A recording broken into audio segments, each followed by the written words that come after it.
নমস্কার, সুপ্রভাত। আমি অর্চনা। এসব মনের কথা ভাগ করি চ্যানেলের একটি ব্লগে তোমাদের সকলকে স্বাগত জানাই। আশা করি সবাই ভালোই আছো। আমিও তোমাদের ভালোবাসা নিয়ে খুব ভালো আছি। সুপ্রভাত বলে শুরু করলাম ঠিকই, তবে প্রভাত কিন্তু অনেকক্ষণ আগেই পেরিয়ে গেছে। এখন বেশ ভালোই বেলা হয়েছে। সকাল থেকে মোবাইলটা অন করিনি, কারণ একটু ব্যস্ত ছিলাম। কেন ব্যস্ত ছিলাম একটু পরে বলছি। যাই হোক, এখন ছাদে এসেছিলাম। ছাদে এসে বেশ ফুলগুলো দেখে মনটা ভালো হয়ে গেল। আর আমি এই সাদা গোলাপটা দিয়ে ভিডিওটা শুরু করলাম।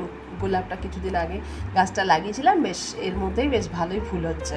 এবারে আসি, আমার এই ভিডিওটা কিন্তু এখনকার নয়, ভিডিওটা আমার 7ই ফেব্রুয়ারির। এবারে সকাল থেকে কেন ভিডিওটা অন করিনি জানো? আমার ঘরে আজকে একটু ছোটোখাটো একটা অনুষ্ঠান আছে। সেই অনুষ্ঠানটা কিসের বলো তো? সেটা হলো আইবুড়ো ভাতের। আমার একমাত্র ভাগ্নির বিয়ে ঠিক হয়েছে, তো আজকে তার আইবুড়ো ভাত আমরা দেবো। কেননা ওদের বাড়ির নিয়ম আছে যে মামার বাড়ির আইবুড়ো ভাত প্রথমে খেতে হবে, তারপরে অন্য কোনো জায়গায় আইবুড়ো ভাত খেতে হবে। তো আমি এই সকাল থেকে ভিডিওটা অন করিনি, এখন একটু ছাদের দরকার ছিল, ছাদে এসেছি। তো ভাবলাম এখন থেকে ভিডিওটা শুরু করি। আর ছাদে এসে না এই গাছের ফুল টুলগুলো দেখে না মনটা এত ভালো লাগে, কি বলবো। ভিডিওটা যেদিনকে করেছিলাম সেদিনকে আমার গায়ে সোয়েটার ছিল, আমার হাতে তোমরা দেখতেই পেলে একটু সোয়েটারের হাতাটা দেখা যাচ্ছিল। তবে এখন যখন আমি ভিডিওটা এডিট করছি তখন ফ্যান ছাড়া কিন্তু উপায় নেই। তো ফ্যানের একটু শোষো শব্দ আসবে, কিন্তু ফ্যান তো ছাড়া ভিডিও এডিট করতে বুঝতেই পারছি না, যেমনি ধরছে মশা তেমনি গা দিয়ে ঘাম ঝরছে। সুতরাং একটু তোমরা মানিয়ে নিও। আর এদিকে আমার অপরাজিতা গাছটাতেও বেশ সুন্দর ফুল হচ্ছে। আর এদিকে পদ্ম ফুলের ডালটা লাগিয়েছিলাম, এটা একটাই ডাল ছিল, ওটাকে আমি 4 টুকরো করে লাগিয়েছিলাম, বেশ ভালো পাতা টাতা ছেড়েছে। আর এই দেখো, সকালবেলা কিন্তু আমি আগে এদিকে রান্নাঘরে ঢুকে গেছিলাম, তো কিছুটা রান্না আমার হয়েও গেছে। চাটনিটা হয়ে গেছে, আর এখানে দেখো পায়েসটা হয়ে গেছে। এগুলো করে রেখে তারপরে ছাদে গেছিলাম। আসলে কি বলো তো, আর দেখো ওর জন্য আমি বাটিতে পায়েসটা তুলে কিশমিশ কাজু দিয়ে সাজিয়ে রেখে গেছি। আসলে কি বলো তো, একটা কিছু ঘরে একটা কিছু করবো হলে না খুব টেনশন হয়ে যায় রান্নাবান্না, যে তাড়াতাড়ি করতে পারবো তো সেই জন্যই আগে কিছুটা মোবাইলটা অন করিনি, কিছুটা সেরে গেছিলাম। আর এদিকে কাতলা মাছটা ভাজতে দিয়েছি, আর এখানে মুগ ডালটা সেদ্ধ করতে দিয়েছি। তবে আজকে আর পুরো রান্নাবান্না তোমাদেরকে দেখাবো না, একেবারে রান্নাবান্না হয়ে গেলে তারপরে আবার মোবাইলটা অন করবো। কারণ আমি বারবার দেখিয়ে রান্নাবান্না করতে গেলে না অনেক দেরি হয়ে যাবে। রান্নাবান্না আমার একদম কমপ্লিট হয়ে গেছে। রীতিমধ্যে আমাদের যে আইবুড়ো ভাত খাবেন তিনি এসে হাজির। এই দেখো, তোমাদের সকলের সাথে পরিচয় করে দিই, এই হলো আমার একমাত্র ভাগ্নি, ওর নাম হলো অঙ্কিতা। আর ওর আইবুড়ো ভাতের ডেকোরেশন ওকে দিয়ে আমি করানো শুরু করেছি। সঙ্গে অবশ্য রূপু আছে। এই রান্নাবান্না একটু সাজিয়ে বসাবো, সেই জন্য ওকে ফুল টুলগুলো দিয়ে থালাটা পেতে দিচ্ছি। থালার 4 সাইড দিয়ে ডিজাইন করবে, তো সেগুলো ওদেরকে ফুলের পাপড়িগুলো ছিঁড়ে এগুলো করতে দিয়েছি। ওগুলো হয়ে যাওয়ার পরে আমি ওকে একটু 8 পৌড়ো করে শাড়িটা পরিয়ে দিচ্ছি। বেশ 8 পৌড়ো করে শাড়িটা পরলে, কোমর বন্ধনী দিয়ে পরলে এখন বেশ সেজেগুজেভাবে বসে না, ভালো লাগে। তো শাড়িটা পরতে পারছিল না, তো আমি রান্নাবান্না সেরে টেরে আমি নিজে হাত পা ধুয়ে শাড়িটারি আমি নিজে একটুখানি পরে নিয়েছি। আর এবারে ওকে আমি 8 পৌড়ো করে শাড়িটা পরিয়ে দিলাম। শাড়িটা অবশ্য রূপুর, এই শাড়িটাই ও পছন্দ করেছে, তাই এই শাড়িটা ওকে আমি পরিয়ে দিলাম। নাহলে আমার কাছে তার অন্য শাড়ি রয়েছিল, তবে ওর এইটা ভালো লেগেছে, তো এইটাই পরতে চাইলে আমি ভাবলাম ঠিক আছে, লাল সাদা আছে কম্বিনেশন, বেশ দেখতে ভালো লাগবে। এবার শাড়ি পরানোটা কেমন হয়েছে তোমরা একটু প্লিজ কমেন্টে জানিও। আর এই দেখো, একটা কোমরের গয়না, যাকে বলে কোমর বন্ধনী, দেখে বলবে তো কীরকম হয়েছে কোমর বন্ধনীটা। এটা কিন্তু শ্রীরামপুর থেকে কিনেছে, আমার তো বেশ লাগছে দেখতে। দেখো, একটু কাছের থেকে দেখালাম তোমাদেরকে, খুব সুন্দর। এবার মোটামুটি তো শাড়ি পরা রেডি হয়ে গেছে। এবার কোমর বন্ধনীটা আটকে দিলে ম্যাডাম আমাদের রেডি আইবুড়ো ভাত খাওয়ার জন্য। আজকে ফেব্রুয়ারির 7 তারিখ, আজকে আমরা আইবুড়ো ভাত দিচ্ছি। আর ওর বিয়েটা কিন্তু মার্চের 9 তারিখে ঠিক হয়েছে, মার্চ মাসের 9 তারিখে ওর বিয়ে। তো ওর জীবনের এক নতুন অধ্যায় শুরু হতে চলেছে আজকের থেকেই। তো আমার সকল বন্ধুদের কাছে অনুরোধ আমি জানাই, তোমরা সকলে আমার সঙ্গে যুক্ত থেকো ওর বিয়ের ভিডিওগুলো দেখার জন্য। তবে কোনো জোর জবরদস্তি নয়, অনুরোধ রাখলাম আমি তোমাদের কাছে। আর ইতিমধ্যে থালাগুলো, খাবার দাবার অন্যান্য বাটিতে যে রাখবো সেই সবের জন্য এখানে উপর জায়গাটা সব সাজিয়ে ফেলেছে ফুল দিয়ে। এবারে চলো তোমাদেরকে সব কিছু এক এক করে রান্নাবান্নাগুলো দেখাবো, যে আজকে কী কী রান্না করেছি। কেননা সকাল থেকে তো রান্নার সময় ভিডিওটা অন করতে পারিনি। তো থালার মধ্যে আমি 5 রকমের ভাজা দিয়ে আর ভাতটা দিয়ে সাজিয়ে নিয়েছি। ভাতটা বাটির মধ্যে চেপে দিয়ে এখানে উল্টে রেখেছিলাম। এবারে আস্তে করে বাটিটাকে তুলে দেবো। এই দেখো, এইভাবে তুললে বাটিটা দিলে খেতে কত ভালো লাগে না, মানে খাওয়ার চাইতে কি দেখেও মানে মনটা ভরে যায়। সে আইবুড়ো ভাত হোক বা না হোক, তবে এরকম তো আর প্রতিদিন সাজিয়ে গুজিয়ে নিয়ে বসা যায় না, তাই না? তো চলো এক এক করে সাজিয়ে নিয়ে সব কিছু। তো আয়োজনটা কেমন, কতটা কি করতে পেরেছি আমি জানি না, তবে তোমাদের কাছে কেমন লাগলো একটু কমেন্টে জানিও। তেমন কিছু আয়োজন করতে পারিনি, আমার সামর্থ্যে যতটুকুনি কুলিয়েছে আমি সেটুকুনি মন প্রাণ দিয়ে ভালোবেসে করার চেষ্টা করেছি। আমি আবারও বলছি, ভিডিওতে হয়তো ফ্যানের শব্দটা শোনা যাচ্ছে, শোষো করছে ফ্যানের শব্দটা, কিন্তু ফ্যানটা বন্ধ করে দিয়ে একদম বসতে পারছি না, তোমরা প্লিজ একটু মানিয়ে নিও। আর আজকের থেকেই শুরু হলো ওর কুমারী থেকে শ্রীমন্তিনী হয়ে ওঠার গল্প।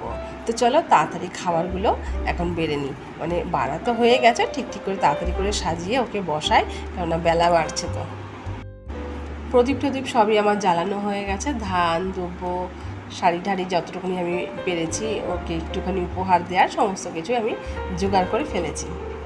তবে আমি একা নই, আমার সঙ্গে আমার মেয়ে আছে, মেয়ের বাবাও কিন্তু রয়েছে।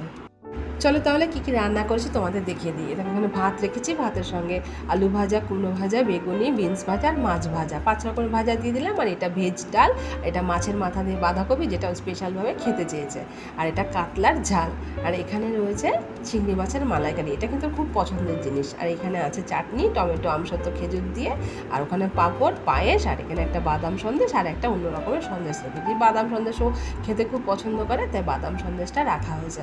আর এখানে আইবুড়ো ভাত লেখা একটা কেক আনা হয়েছিল, কিন্তু কেকের বাক্সের ঢাকটার মধ্যে লেগে একটু ওই আইবুড়ো ভাত লেখাটা নষ্ট হয়ে গেছে। তো কিছু করার নেই, তোমরা একটু মানিয়ে গুছিয়ে নিও। আর এই হলো যত সামান্য উপহার। শাড়িটা দিয়েছি, শাড়ির রঙটা কেমন হচ্ছে তোমরা জানাবে। আর এই গাছ কৌটোটা না রূপু নিজের হাতে রং করে, ছবি টবি এঁকে রং করে ও দিদিকে উপহারটা দিয়েছে। তো চলো আমার সমস্ত কিছু আয়োজন রেডি, এবার আমাদের ভাগ্নিটা এসে বসলেই আইবুড়ো ভাত অনুষ্ঠানটা শুরু হবে। আর এই যে আমার ভাগ্নি সেজে গুজে রেডি, মানে অঙ্কিতা, এবারে বসার অপেক্ষায় আছি। সুন্দর করে বসে পড়। আর সেজে গুজে এইভাবে বসাতে ওকে দেখতে কেমন লাগছে প্লিজ তোমরা একটু কমেন্টে জানিও।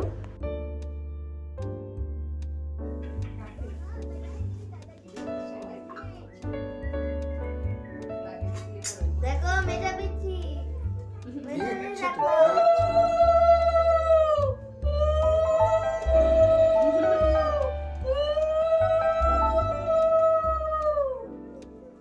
ও আসনে এসে বসার পর যে সমস্ত নিয়ম কারণগুলো আছে সেগুলো এক এক করে সারবো, তারপরে ও খাওয়া শুরু করবে। আর পেছনে যে বসে আছে সোফাতে উনি হলেন আমার শাশুড়ি মা, মানে অঙ্কিতার দিদা।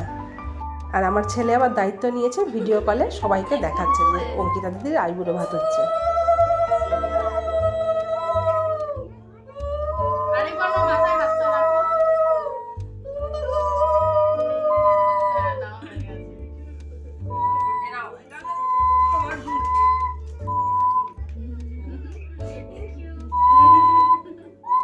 আমি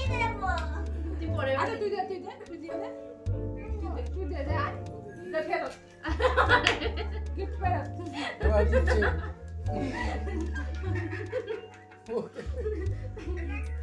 দাঁড়া এই পায়েসটা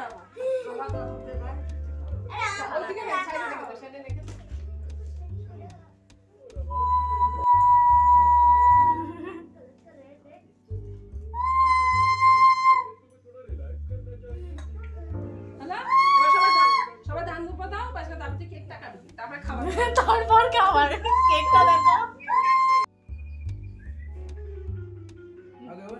হ্যাঁ এবার ধান দুপা দাও। এবার ধান দুব্বা দাও।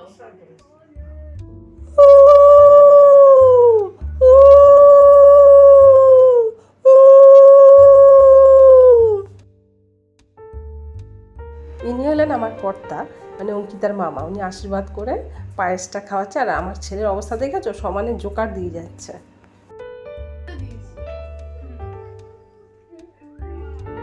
আমি কি ধান দুব্বা দেবো মাথায়? হ্যাঁ হ্যাঁ দে, দিয়ে তুই নমস্কার করবি। ধান দুব্বা সবসময় কেউ সবাই মানবে, ধান দুব্বার স্থান হলো মাথায়। তোমার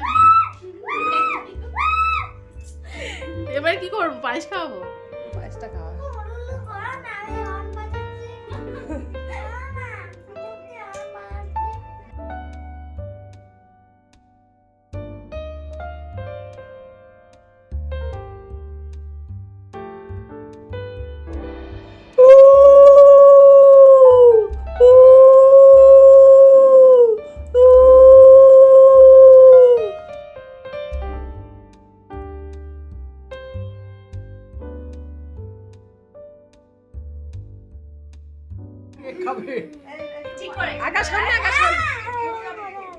ধর ধর তুই ধর যা যা যা যা যা পায়েসের বাটি সে হাতে ধরো।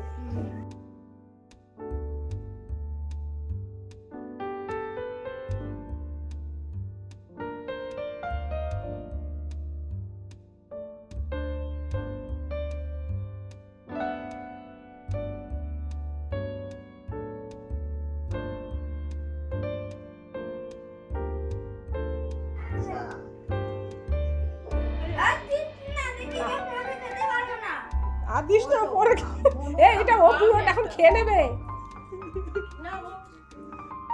আরে ভগবান। আচ্ছা ভাইকে একটু কেটে দিয়ে দে বাটিতে, বাটিতে দিয়ে দে। আমার ছেলের অবস্থাটা দেখতে পাচ্ছ তোমরা, ও কেক দেখলে মানে পাগল হয়ে যায়। ওর দিদিকে বলছে আর সবাইকে দিস না কেটে, তাহলে আমি পরে খেতে পারবো না।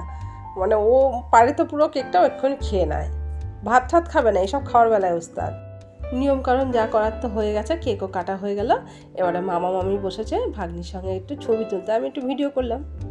এবার ওর ভাই বোনও বসে পড়েছে একটু ছবি তোলার জন্য। আর এই সমস্ত ছোটো ছোটো টুকরোগুলোকে ছবি হিসাবে স্মৃতি হিসেবে না রাখলে কি হয়, হয়তো এই দিনটা তো আর রোজ আসবে না, হয়তো চলে যাবে, কত বছর পেরিয়ে যাবে, কিন্তু এই ছোটো ছোটো ছবিগুলোই স্মৃতি হয়ে থাকবে, তখন দেখলেও একটু মনটা আনন্দ লাগবে। এই ছোটো ছোটো সব ছেলে মেয়েগুলো একটা সময় আসবে, তখন তারাও কত বড় হয়ে যাবে, তখন এই ছবিগুলো দেখবে আর ভাববে আমরা এই সময় এরকম ছিলাম, এইভাবে আমরা দিন পার করেছি, আনন্দ করেছি। এবারে খাওয়া শুরু করো অঙ্কিতা।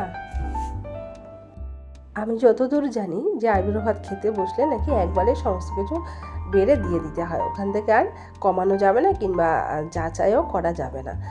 তো সেই জন্য সব কিছু একটু বেশি বেশি করে দিতে হয়। আর ও কিন্তু এটা ফেলতেও পারবে না, ও যদি যতটা পারে খাবে, যতটা না পারে ওর সঙ্গে কাউকে বসতে হয়, বোন বসতে হয় কি কোনো বন্ধু বান্ধব বসতে হয়, তো তারা সবাই মিলে ভাগ বাট্টা করে খেয়ে ফেলবে, আমি এটাই জানি।